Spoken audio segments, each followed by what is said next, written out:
It's the Brian Lehrer Show on WNYC. Good morning again, everyone.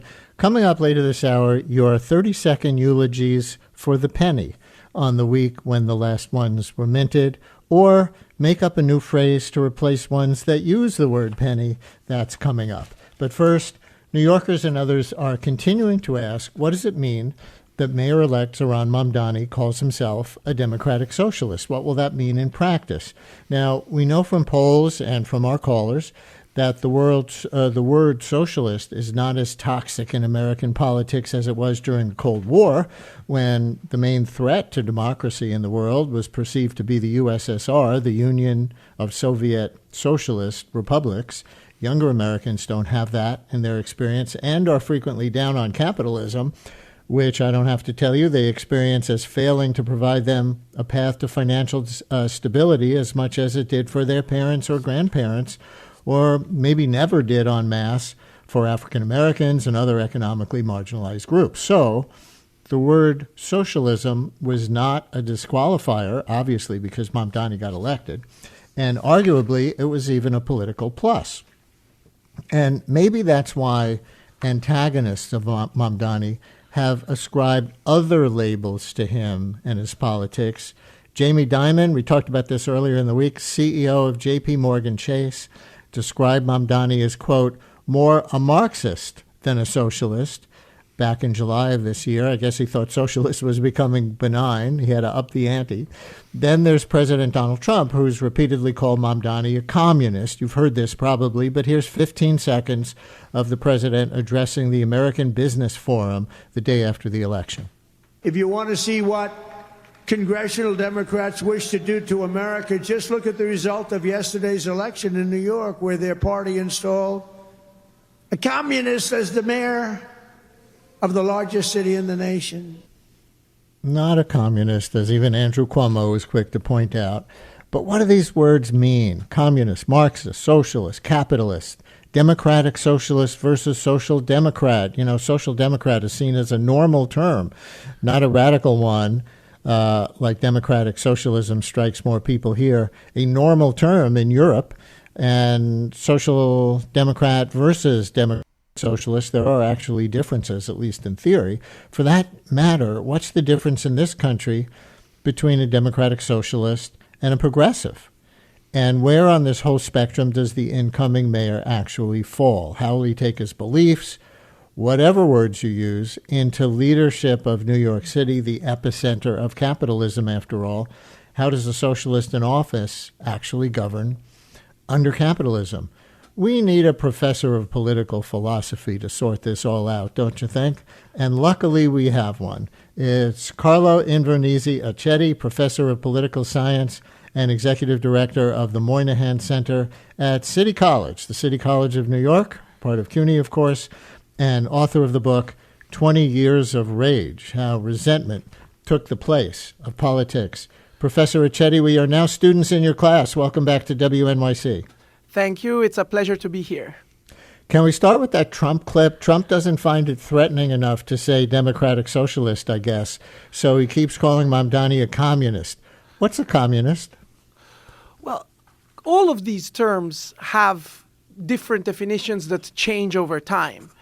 And we could talk about what it means at different moments. But what Trump is doing in that clip, and what the right in this country has been doing for a long time, is using a classic Red Scare tactic, which is to try to conflate the differences between different kinds of socialism, communism, democratic socialism, reducing them to their worst possible version, which is a scarecrow, which is some conception of what the Soviet Union must have looked like itself, sort of portrayed in the most negative possible light, as a way of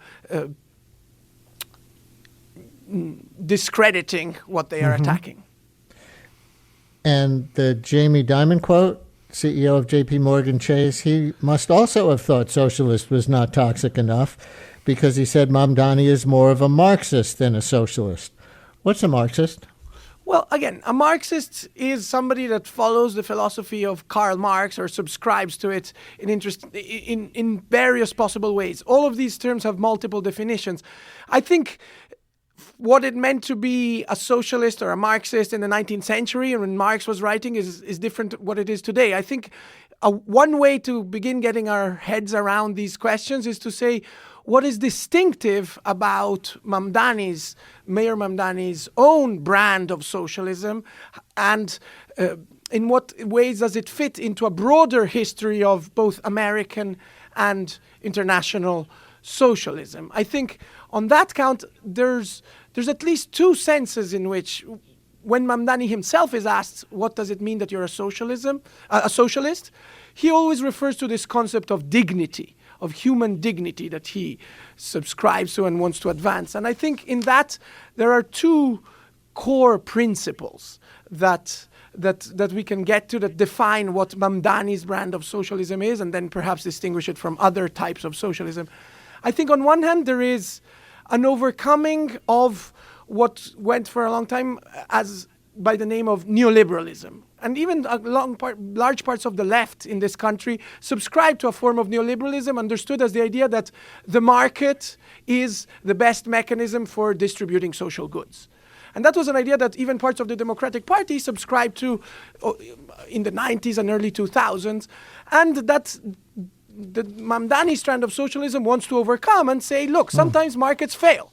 Sometimes markets are not the best way of distributing social goods. So, for instance, we can decide that if a city like New York becomes too expensive, we can freeze the rent and not allow the market to do whatever it thinks is the best. That's one thing, an overcoming of neoliberalism.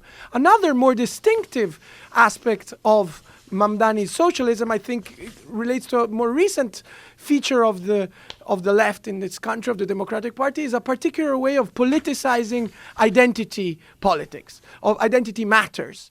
For at least the past 10 years or so, what went by the name of woke was a particular way of politicizing identity issues that had a certain number of features that I think proved in some ways unpalatable, both for the left and the right. And I think Mamdani's socialism represents a way of overcoming that too, of repoliticizing identity, for instance, his Muslimness, in another way that's more universalist, that's not victimizing or recriminative like woke was. He is post-neoliberal, post-woke, and that's what standing for dignity means. Well, when Trump would call Mamdani a communist during the campaign, endorsing Andrew Cuomo, Cuomo would reply that no, Mamdani isn't a communist, he's a socialist, but then criticized him for that. Here's Cuomo on Election Day. Socialism has never worked anywhere on the globe. Not Venezuela, not Cuba. It's not going to work in New York City. So he used Cuba and Venezuela as representative of socialism. Didn't say anything about Europe's social democracies, for example. Where do Cuba and Venezuela actually fit in to any global definition of socialism, and how much might they apply to Mamdani's definition of democratic socialism? Well, that's right. Everything's in the label, and I think not at all. The whole point of the US tradition of democratic socialism is to distinguish itself from the Soviet socialist tradition of the USSR, and then from the Bolivarian Venezuelan tradition, the Cuban tradition.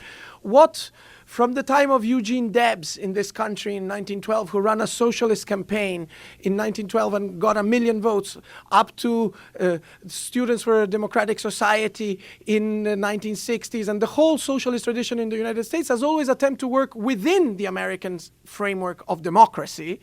So there is an American tradition of socialism that I think Mamdani is self-consciously inscribing himself in and trying to move ahead, that works within the American constitutional framework, accepts democratic principles and norms, and tries to advance the values of dignity, equality, universal values of freedom, equality, and fraternity, if we will, within an American framework. And that is very different. And it's very important to distinguish, therefore, democratic socialism from other strands of socialism, like the Cuban, the Venezuelan, or the Soviet, or even the Chinese ones.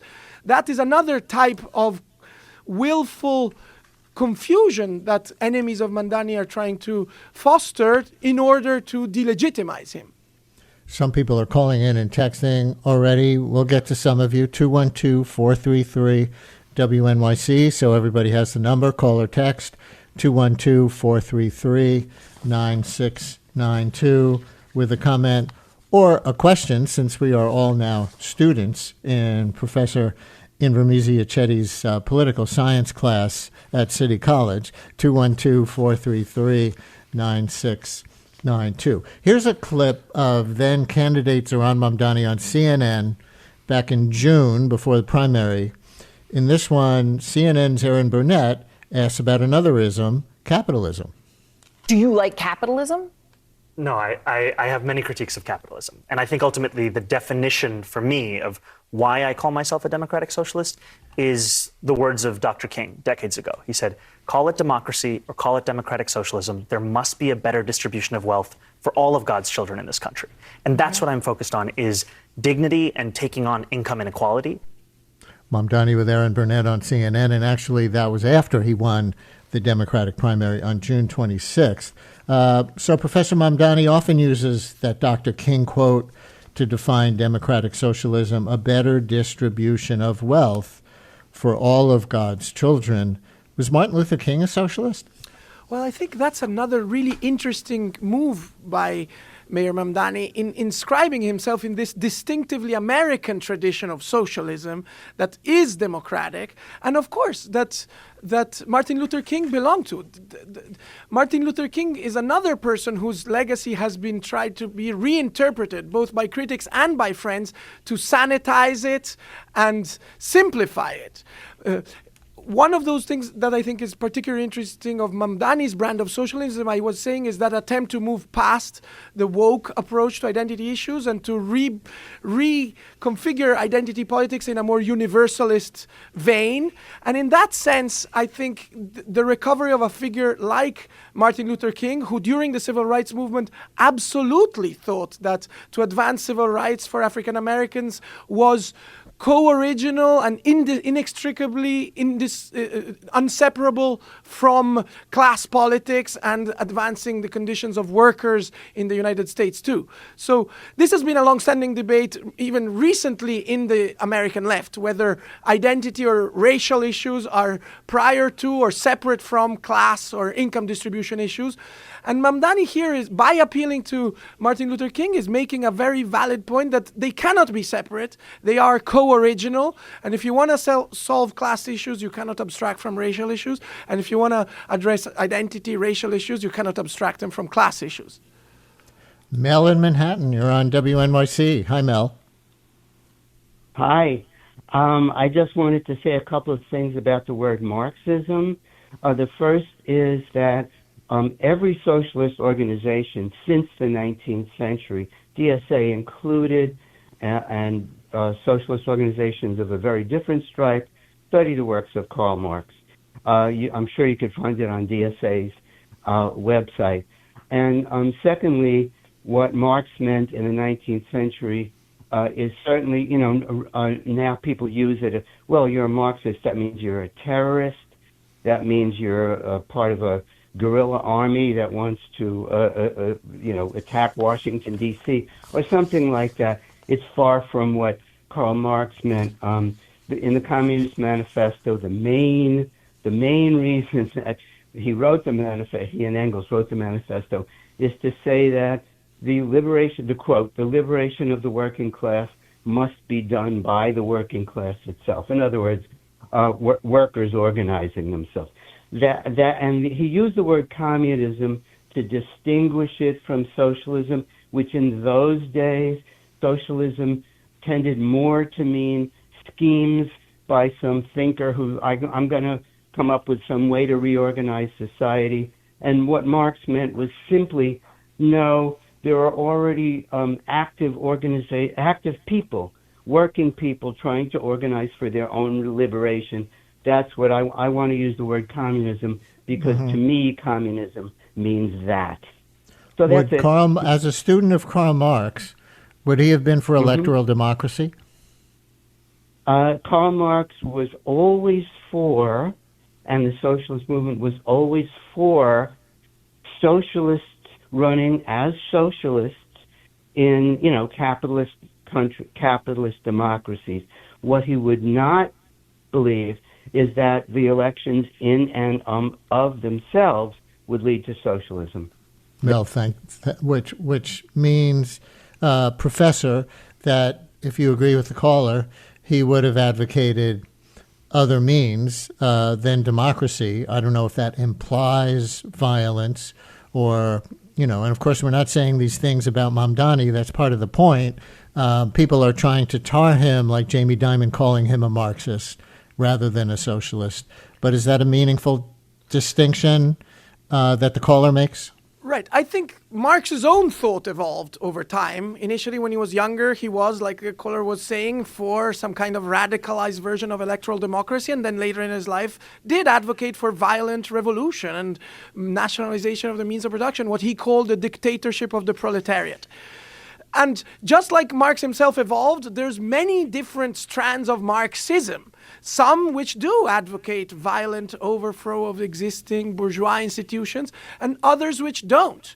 It seems to me pretty clear that to the extent that he refers to Marxist thought, Mayor Mamdani belongs to a democratic, non-violent, American tradition of interpretation of Marxist thought that others, members of which we haven't mentioned. I mentioned Debs, we mentioned Martin Luther King, Michael Harrington, the founder of the Democratic Socialists of America organization, was also always actually thought we should work within the Democratic Party ticket.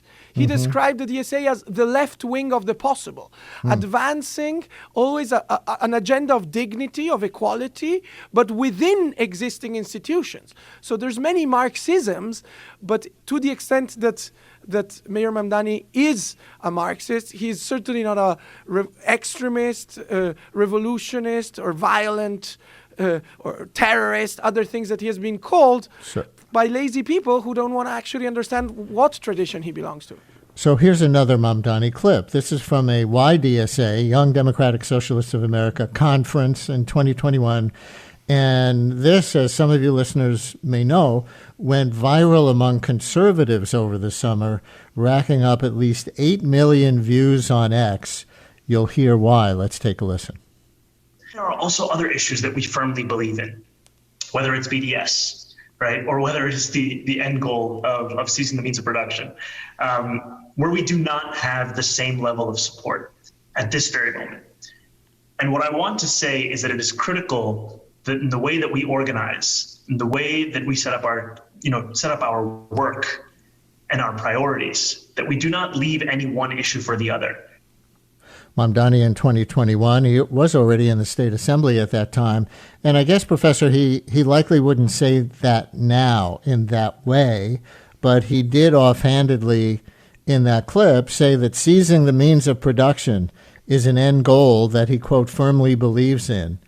What does that mean he's after as mayor or anything else? Well, I actually think it's important what you said that he wouldn't say that today, because I said there's a history to Marxism, there's a history to socialism, and what it means to be a socialist changes over time. And I think Mamdani himself has evolved since 2021.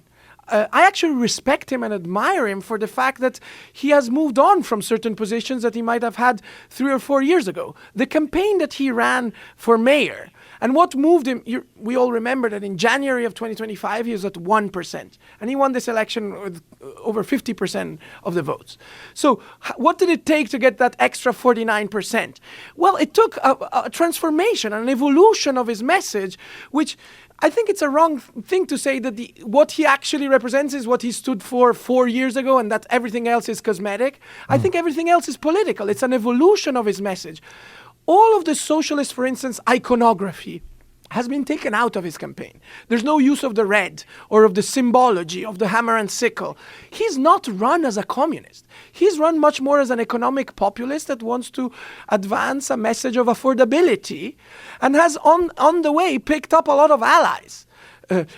even amongst various constituencies, amongst Muslims, among especially younger Jewish voters, amongst upper and middle and lower classes. So it's a much broader coalition than an exclusively Marxist or even just DSA constituency. And I think that's more power to him for that, because that's how you do politics. You got to make allies, you got to make compromises, and he's doing that. So I don't think the truth of Mamdani is 2021. The truth of Mamdani is the Mamdani that won this election as a broad coalition. I think Jeremy in Queens wants to go back to that CNN clip where Aaron Burnett asked him, do you like capitalism? And Mamdani said no. Jeremy, you're on WNYC. Hello. Yeah, hi. I mean, I definitely consider myself left of center, but I get frustrated. I've gone to a few DSA meetings, and when they throw around the term capitalism, like I'm looking at their website, capitalism is a system designed by the owning class to exploit the rest of us for their own profit. We must replace it with democratic socialism. I mean, to me, on the left, sometimes capitalism is used in this way, sort of like the way on the right they use socialism to discredit socialism. Capitalism, I mean, the reality is capitalism is very diverse. It exists in many different forms in many different countries. So that's frustrating to me, the way that capitalism is seen as the C word, kind of like cancer or something.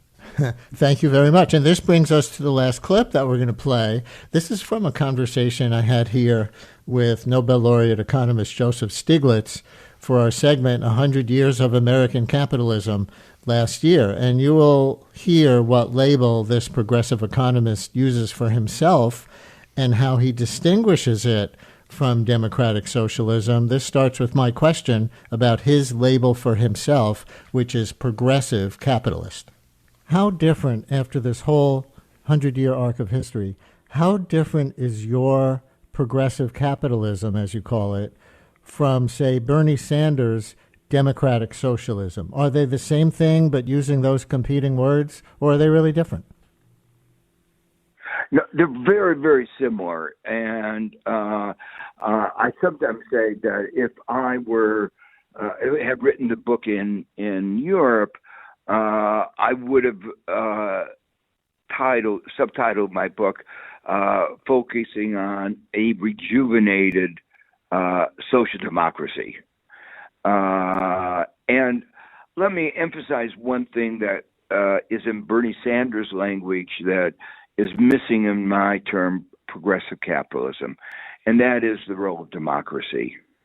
If capitalism is going to work, it has to have systems of checks and balances, that there is a natural proclivity in an unfettered market economy for the agglomeration of power, both economic power and political power. And the agglomeration of political power has the result, you get under-regulation, you get pollution, you get domination of monopolies, you get inequality that can grow without bounds. Joseph Stiglitz here last year. So I'll turn that question over to you, Professor. How different is Zohran Mamdani's democratic socialism from Joseph Stiglitz's progressive capitalism? Right. I think not very different.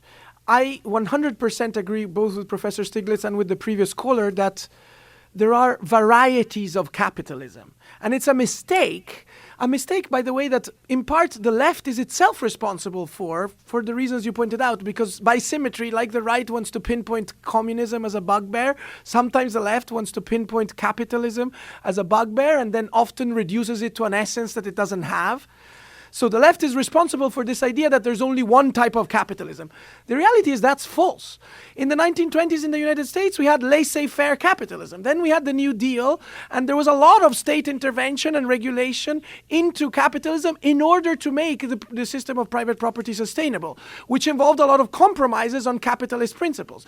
Since then, we've had, the Great Society, Social Security, lots of things that temper a pure capitalist system. So amongst the various varieties of capitalism, many involve socialist elements. And amongst the different varieties of socialism, there are many that involve market mechanisms. So there's certainly a possibility of overlap between the two that is the space of social democracy or of democratic socialism. And that's the space that Zohran Mamdani is in. So I think it's useful to sometimes call it progressive capitalism, sometimes call it social democracy, depending on context, depending on the point that you're trying to make. But it's especially important to make clear that this is not an un-American, anti-private property, or terroristic, anti-democratic set of values. It's much more normal and much more actually germane to the American tradition than people are making it out to be.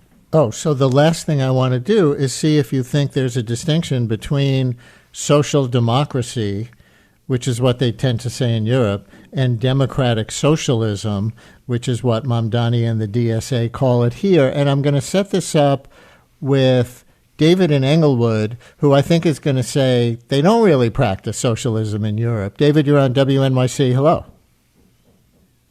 Yeah, I'm sitting in my car. I had to pull over when I heard this conversation. Let me just mention two quick things. In terms of socialism, Sweden ditched socialism over 2 decades ago. Look it up. Don't take my word for it. It didn't work. They ran huge deficits. Taxes were over 50%, and the GNP collapsed. I mean, Europe right now has no economic growth almost at all. France, if they get 1% increase in their GDP, they're just like jumping for joy. You think Americans would stand for this? And another point regarding New York City, New York State once had 47 Congress people. It's down to, I think it's 26 or 29. Right. People are moving away, but there's a big debate, which we've been having. Is it the rich people because we're too socialist, or is it the working and middle class people because the private sector prices are making New York unaffordable? We'll get back to that one another day. David, thank you. We appreciate your call. And using that as setup, last question. What about Mamdani's democratic socialism compared to social democracy? You know, NPR did an explainer after the election, and they said proponents say democratic socialism goes further than social democracy, which often involves a strong welfare state operating under capitalism. But the DSA says we believe that our vision pushes further, including owning some means of production that are essential, like utilities and healthcare. So that's a big question. But is there still social democracy in Europe, as the caller is skeptical of? And are they really different things, social democracy and democratic socialism? The best you can do with this in under a minute. All right. I think Europe is an evolution. There is an evolution of socialism. There are socialist elements that persist and that have been transformed, just like Mamdani is an evolution of American democratic socialism. People get invested in distinguishing social democracy and democratic socialism. People in DSA do that because they want to hold out the possibility that social democracy might actually lead to something else. And they usually want to say, Bernie gives us social democracy, and that's a stepping stone to something more radical that might involve transformation in the balance of power between workers and employers at the workplace.